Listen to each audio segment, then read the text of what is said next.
बिस्मिल्लाहिर्रहमानिर्रहीम।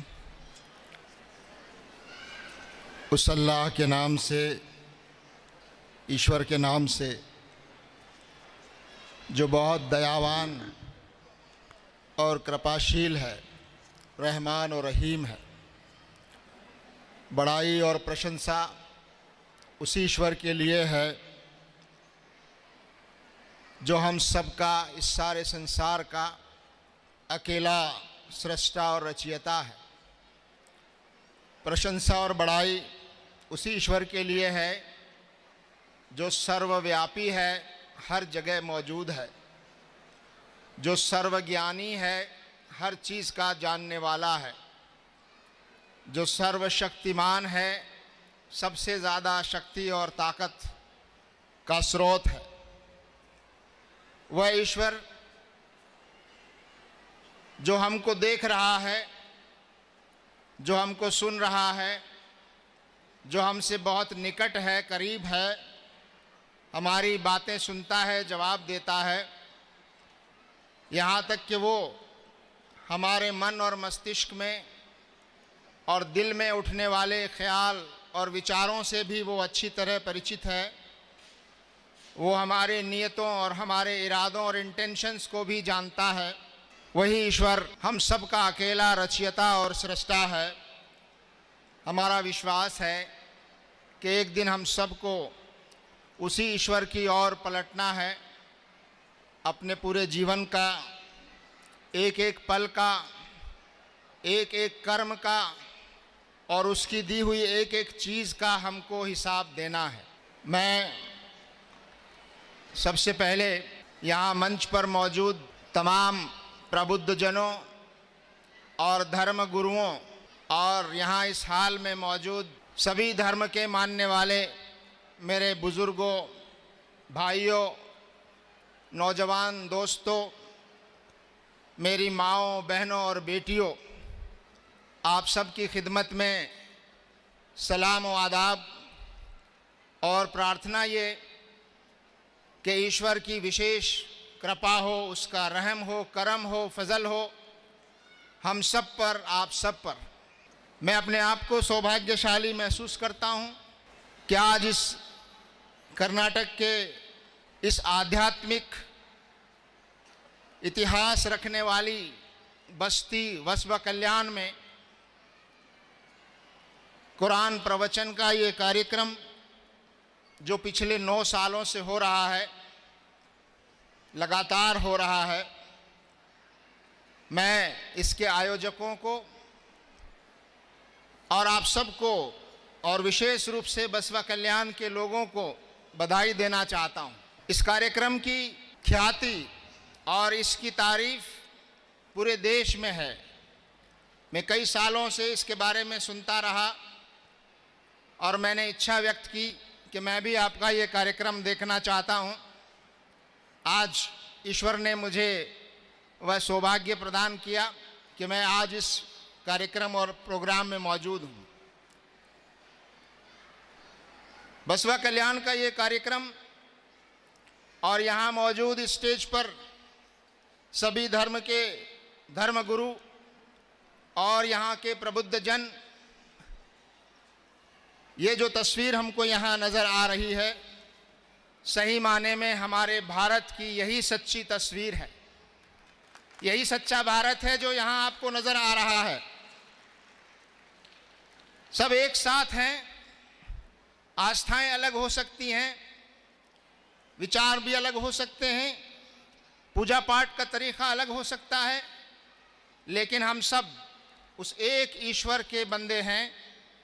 वही हमारा सृष्टा और वही हमारा पैदा करने वाला और पालने वाला है।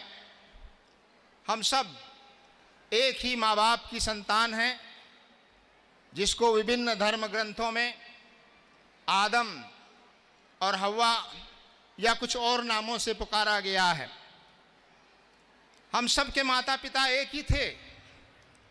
हम सब की शरीर में, रगों में जो खून बह रहा है वो एक ही माता पिता का खून है और उस रिश्ते से हम सब, सारी दुनिया के इंसान आपस में भाई बहन हैं।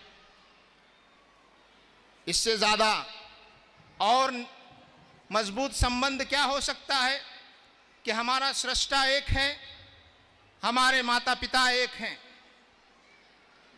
इस मौके पर कुरान प्रवचन का ये जो कार्यक्रम 3 दिनों से आज तीसरा दिन है, और आज के इस प्रवचन का जो विषय रखा गया वो रखा गया है मानव जीवन का उद्देश्य। मैं आपके सामने ये निवेदन करना चाहता हूं कि हम सबके ईश्वर सृष्टा ने इंसान को इस धरती पर भेजा,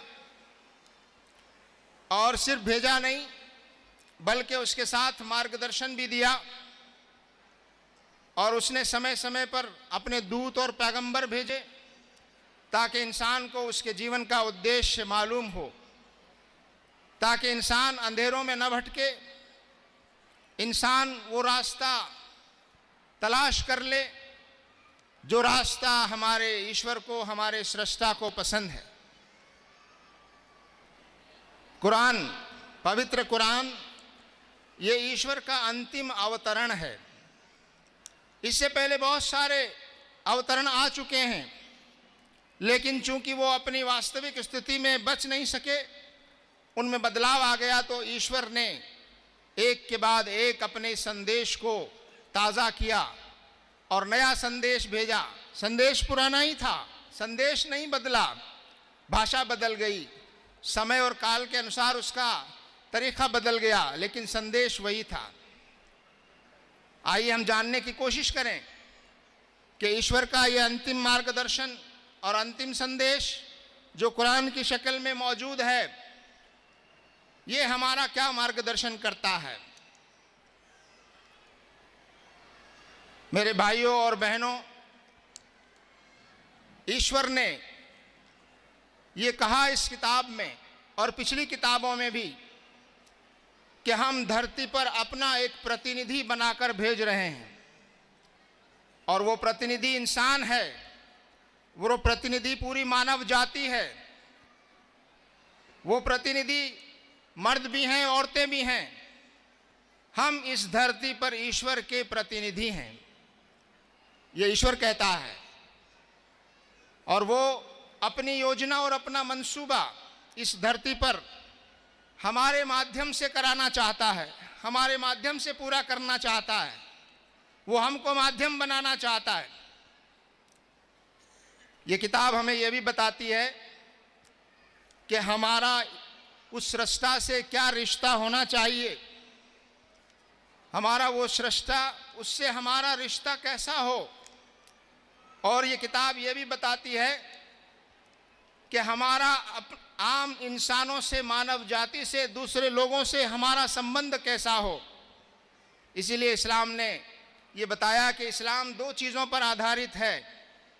एक है हुकूकुल्लाह, अल्लाह का हक, ईश्वर का हक, ईश्वर हमसे क्या चाहता है, और दूसरा बंदों का हक, कि जो इंसान हैं, समाज हैं, सारे लोग हैं, उनके बारे में हमारा क्या कर्तव्य है।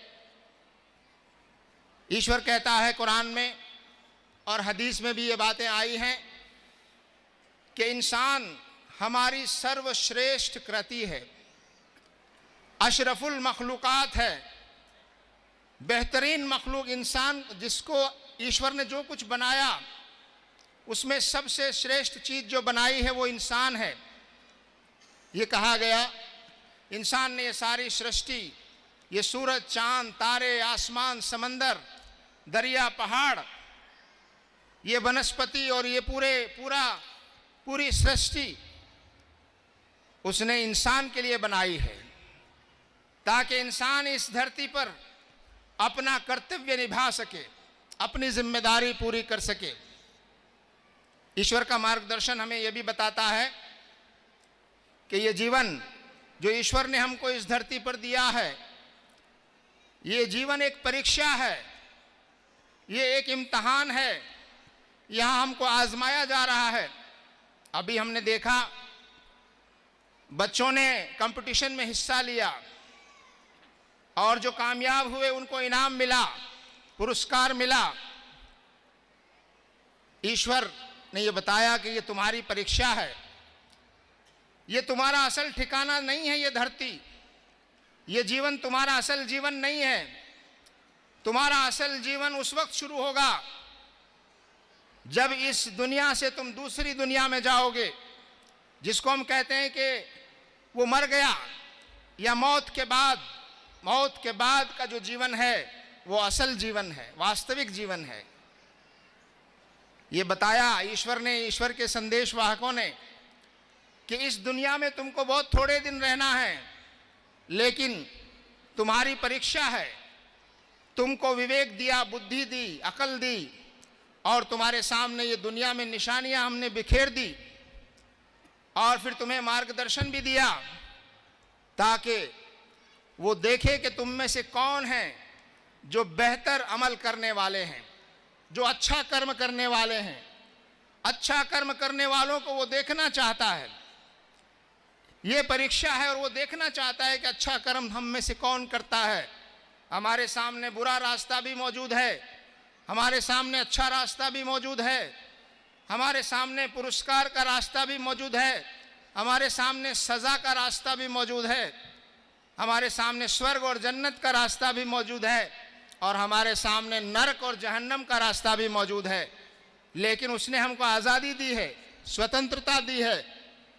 परीक्षा में जब तक स्वतंत्रता नहीं होगी तब तक परीक्षा सही माने में वास्तविक नहीं हो सकती। तो उसने हमको ये आज़ादी दी कि इस परीक्षा काल में, इस छोटे से समय में, उसने जो हमको ये सब कुछ दिया है, हमारी परीक्षा ले रहा है, हमको आज़ादी भी दी है अच्छा करने की, बुरा करने की, लेकिन वो देखना चाहता है कि हम अपनी आज़ादी का इस्तेमाल, उसका प्रयोग अच्छाई के लिए करते हैं या बुराई के लिए करते हैं। एक और बात जो ईश्वर ने हमको बताई वो ये कि हमने इंसान को अपनी सूरत पर बनाया है, अपने जैसा बनाया है। इसका मतलब ये है, इंसान में ईश्वर ने, खुदा ने अपनी रूह फूंकी है, और उसका मतलब ये है कि अल्लाह ताला ने इंसान में अपने वो गुणों का एक अंश हमको दिया है। ईश्वर के जो गुण हैं उसका एक अंश हमको दिया है रूह के जरिए, और वो ये चाहता है कि वो गुण, ईश्वर के दिए हुए वो गुण हमारी इस धरती पर, इस समाज में, इस दुनिया में वो जाहिर हों। ईश्वर दयावान है, वो चाहता है कि हम भी दयावान बने। ईश्वर कृपाशील है, वो चाहता है कि हम भी कृपाशील बने। ईश्वर सबका कल्याण और भला चाहता है, वो चाहता है कि हम भी एक दूसरे का भला चाहें। ईश्वर सबको देता है, हमसे भी वो चाहता है कि हम भी दें जो कुछ हमारे पास है दूसरों को। ईश्वर क्षमा करने वाला है, हम भी दूसरों को क्षमा करें। ईश्वर न्याय को पसंद करता है, इंसाफ को पसंद करता है। वो हमसे यही चाहता है, हम भी इस धरती पर न्याय करें, इंसाफ करें, जुल्म ना करें, ना इंसाफी ना करें। ईश्वर ने हमको सर्वश्रेष्ठ बनाया और इंसान की गरिमा को बढ़ाया। इंसान को कहा कि हमने इंसान को इज्जत दी है। यहाँ धर्म नहीं बताया, मजहब नहीं बताया, इंसान होने के नाते इंसान की इज्जत की जानी चाहिए। एक बड़ा काम, बड़ी जिम्मेदारी हमारी इस जीवन में यह है कि हम इंसान की गरिमा को, इंसान की अजमत को, इंसान के वकार को हम बहाल करें, इंसान की इज्जत को बहाल करें। हम में कोई छोटा और बड़ा नहीं है, ये हमने बनाए हैं। ईश्वर ने किताब में कहा अपनी कि हमने तुमको एक मर्द और एक औरत यानी आदम और हव्वा से पैदा किया, फिर तुम्हारे कबीले और तुम्हारे ख़ानदान बना दिए ताकि तुम एक दूसरे को पहचान सको। तुम में सबसे ज़्यादा अच्छा, इज्जत वाला मेरी निगाह में वो है जो सबसे ज़्यादा ईश्वरायण हो, सबसे ज़्यादा ईश्वर से डरने वाला हो, सबसे ज़्यादा ईश्वर से प्रेम करने वाला हो, सबसे ज़्यादा लोगों की सेवा करने वाला हो। नबियों और पैगंबरों को उसने इसलिए भेजा कि वो हमको ऐसा रास्ता बताएं कि हम इस जीवन में न्याय का रास्ता अपनाएं, हम इस जीवन में एतदाल का रास्ता अपनाएं, बीच का रास्ता। हम चरम सीमाओं पर न जाएं, बीच का रास्ता जो हमारी नेचर और प्रकृति का रास्ता है, वो रास्ते पर लाने के लिए ईश्वर के संदेश और ईश्वरीय मार्गदर्शन आया। ईश्वर चाहता है कि इस धरती पर शांति हो, अमन हो, और शांति और अमन तब हो सकता है जब इस धरती पर इंसान के अपने जीवन में और पूरे समाज में जब तक न्याय की स्थापना न हो। न्याय की स्थापना करना और इस समाज को, इस धरती को एक अच्छा समाज बनाना, और वो नैतिक मूल्य, जिन नैतिक मूल्यों को ईश्वर हम में देखना चाहता है, वो नैतिक मूल्य हमारे समाज में पैदा करने की कोशिश करना। मैं अपनी बात समाप्त करते हुए ये बताते हुए कि इस्लाम, अरबी में इस्लाम का अर्थ है ईश्वर के आगे संपूर्ण समर्पण। इस्लाम के माने हैं ईश्वर के आगे संपूर्ण समर्पण, और जो अपने आप को ईश्वर के आदेशों के आगे पूर्ण रूप से समर्पित कर दे वो सही माने में सच्चा मुस्लिम कहलाता है। तो मुस्लिम पैदा होने से या मुस्लिम कुछ कल्चर अपनाने से सही माने में मुस्लिम नहीं होगा, बल्कि मुस्लिम होगा जब हम वो चीज़ें अपनाएंगे, वो काम करेंगे और वो अमल करेंगे जिनका हमको हुक्म दिया गया है। यहाँ बहुत से हमारे मुसलमान भाई और बहनें भी बैठे हैं, मैं उनसे भी कहना चाहता हूँ कि इस्लाम सिर्फ कहने की चीज़ नहीं है, इस्लाम अपनाने की चीज़ है। हमारे जीवन में वो वैल्यूज़ आनी चाहिए जो इस्लाम हम में देखना चाहता है, जो ईश्वर हम में देखना चाहता है। और वो बातें जो अभी मैंने अर्ज़ की हैं वो जिम्मेदारी हमारी है। मुसलमानों के पास ये संदेश, ये ईश्वर का संदेश एक अमानत है, और उनकी जिम्मेदारी है कि वो इस संदेश का नमूना बने, इस संदेश पर खुद भी आचरण करें, इस संदेश के मुताबिक अपना व्यक्तिगत और सामाजिक जीवन बनाएं, और फिर इस संदेश को शब्दों के माध्यम से भी और सबसे ज़्यादा अपने कर्म और अपने चरित्र और अपने अखलाक और अपने किरदार के ज़रिए से इस पैगाम को, इस संदेश को लोगों के सामने पेश करें, पहुंचाएं।